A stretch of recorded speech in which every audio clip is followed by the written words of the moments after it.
This is how to fix the notification sound on your iPhone, which means that when you get a text message, you're going to hear a noise.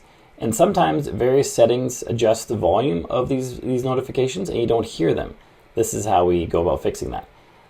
Let's swipe down from the top right. Let's just make sure this volume is all the way up. It's going to be super loud. On the side of the phone, we have this little switch right here.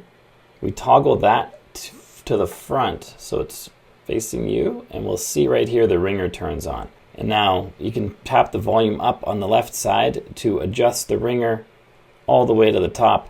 And now when you get text messages, they should be super loud.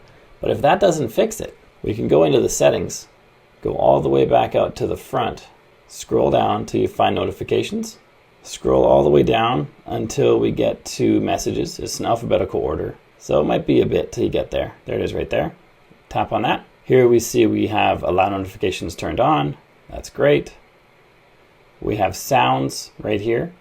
So we have a sound selected. If at the very top of this you have none chosen, then there won't be a sound because you have none selected. If you tap on any one of these, like the default, you can hear the sound. And that would be the sound that's played when you get notifications. And the fact that we're hearing this right now is a good indication that it's going to work once we do receive a notification. The only other thing to consider is that when your phone is unlocked and you're using it, the message will appear as you set right here, just a banner at the very top. And sometimes those don't give a notification sound. Sometimes they'll vibrate your phone, sometimes they won't. I think iPhone just doesn't want to distract you while you're doing something else on your unlocked phone. If your phone is locked, the notification should make sounds every time. Hope this video helps you.